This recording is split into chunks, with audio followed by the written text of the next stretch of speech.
जय सिया राम। कल हमने आपसे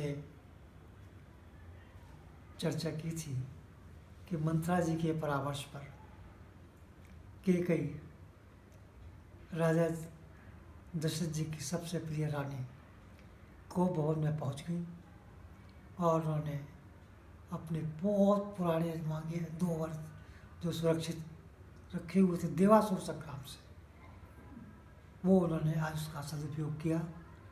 और दशरथ जी से उन्होंने जब वर मांगे तो बस दशरथ जी के लिए तो वही था कि भाई गति साहब शचूंदर तेरी न खाई जा रही न निकली जा रही। एक तरफ उनके सबसे प्रिय पुत्र राम, जो उनको प्राणों से भी अधिक प्रिय थे, उनको वनवास जाने की आज्ञा देना, और दूसरी ओर उनके प्रिय पत्नी कैकेयी जो इस तरह के वर मांग रही है। और इसके साथ साथ यदि वो वर नहीं देते तो सत्य और धर्म उनका जाता है, उससे अडिग होते हैं, अपयश मिलता है। जबकि बार बार कैकेयी इस पर इंगित कर रही है कि राजा श्री हरिश्चंद्र दधीची के ही कुल में आपने जन्म लिया है और उन्होंने अपने सत्य के लिए अपने जीवन की परवाह नहीं की है। और महाराज आज आप संकोच कर रहे हैं, तो इसके आगे की चर्चा मैं आपसे करता हूँ। तो महाराज के पास कोई शब्द नहीं थे अतिरिक्त इसके कि वो मौन हो गए, और मौन होने के बाद धरती पर मुंह लटका करके छुपा करके चुपचाप लेट गए। और कैकेयी निरंतर अपने तीर चलाए जा रही थी, और वो तीर भी ऐसे जैसे विष में भिगो करके सीधे दशरथ जी के हृदय पर वार कर रहे थे। और धीरे धीरे रात्रि का समय समाप्त हुआ, भोर हो गई। और भोर होने के बाद जब सवेरा काफ़ी हो गया, चारों तरफ बंदीजन अपना गान प्रस्तुत कर रहे थे और अयोध्या में बड़ी खुशी मनाई जा रही थी। तो लोगों ने सोचा कि आज क्या बात है, महाराज अभी तक नहीं जागे, अब तक तो उनको जाग जाना चाहिए था, और आज तो विशेष दिन है, राम जी का अभिषेक होना है। तो लोगों को बड़ी शंका हुई। तो आखिर में उन्होंने फिर सुमंत जी उनके मंत्री थे, उनसे कहा कि महाराज आप जाकर देखिए आखिर बात क्या है। सुमंत जी जब महल में आए तो एक अजीब सा सन्नाटा था। वो पूछ रहे थे, कोई कुछ नहीं बोल रहा था। धीरे धीरे वो उसको भवन की तरफ इशारा पा करके अंदर गए। उन्होंने महाराज की वो दशा देखी और मुंह से कोई शब्द नहीं निकल रहा है। कैकेयी से उन्होंने पूछा, महारानी आखिर क्या बात है, महाराजे की ये दशा क्यों है। कैकेयी भी चुप थी।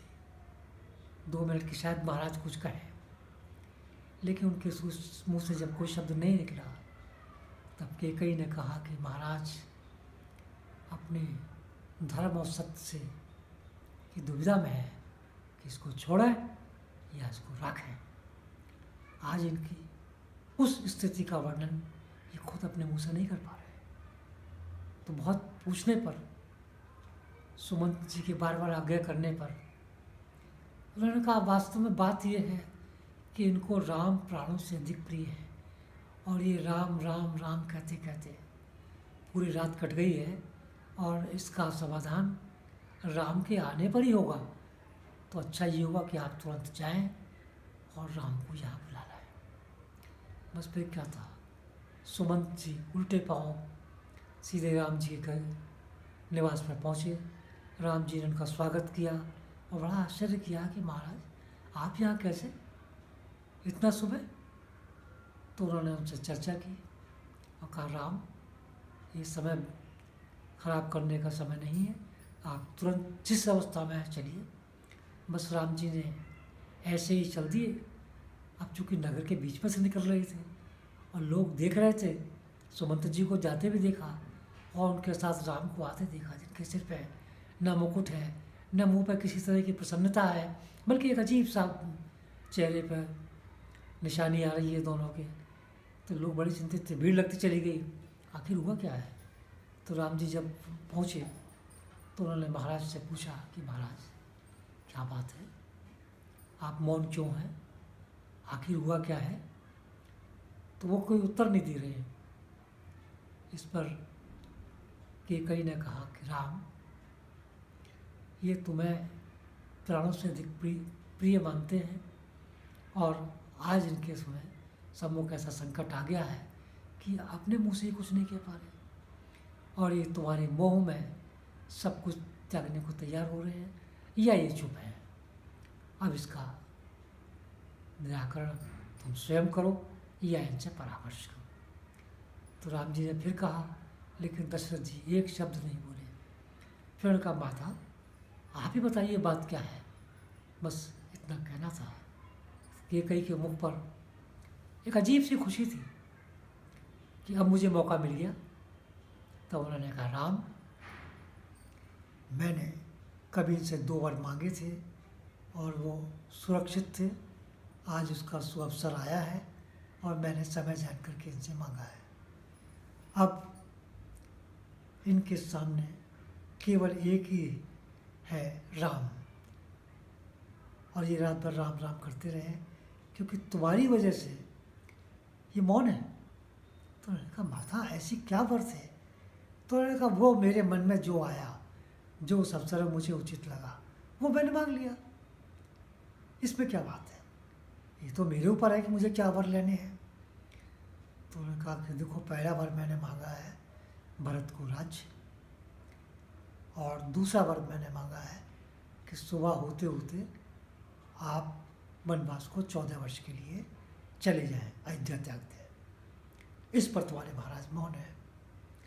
राम ने कहा, माता इतनी छोटी सी बात के लिए आप महाराज इतना परेशान है। अरे ये बात तो आप ही कह रही थी, और भरत में मुझ में कोई भेद नहीं है, मुझे भरत बहुत प्रिय है, तो मैंने इसमें कोई बात नहीं, मैं सीधा वन चला जाऊंगा। तो बस ये कह कर के वो वहाँ से चल दिए कि मैं कौशल्या माता से बता करके आता हूँ। उसके बाद वो महल में गए। कौशल्या माता बड़ी प्रसन्न थी कि वो, उनको पता ही नहीं था क्या आखिर हुआ क्या है। तो उन्होंने कहा, राम तुम जल्दी तैयार हो जाओ, आज तुम्हारा अभिषेक का शिव अवसर है। वो सुनते रहे, माँ का प्यार था। तुम कुछ खा लो, कि मीठा खा लो, मीठा खाने से शुगर अच्छा होता है। राम फिर भी मौन थे, बिल्कुल मुंह पे किसी प्रकार का भाव नहीं था। आखिर में राम ने कहा, माता बात ये है कि मेरे पिता ने ऐसे ऐसे मुझको जाने का वन के लिए आदेश दिया है और वो उनकी राजाज्ञा भी है और मुझे वन जाना ही है। तो और भरत को राज्य मिलना है तो मुझे उनकी आज्ञा का पालन करना है। बाकी मैं आपसे चर्चा बाद में करूँगा। और यही कहकर के राम वहाँ से चल दिए। और आज की चर्चा संबंधित विषय से समाप्त होती है। तो मैं आपसे निवेदन करना चाहूँगा कि आप लोग इसको जो देख रहे हैं उसको अधिक से अधिक शेयर करना ना भूलें। इसके साथ साथ सब्सक्राइब भी करें और सब्सक्राइब करने के बाद बेल आइकॉन दबाएं और इसका पूरा लाभ उठाएं।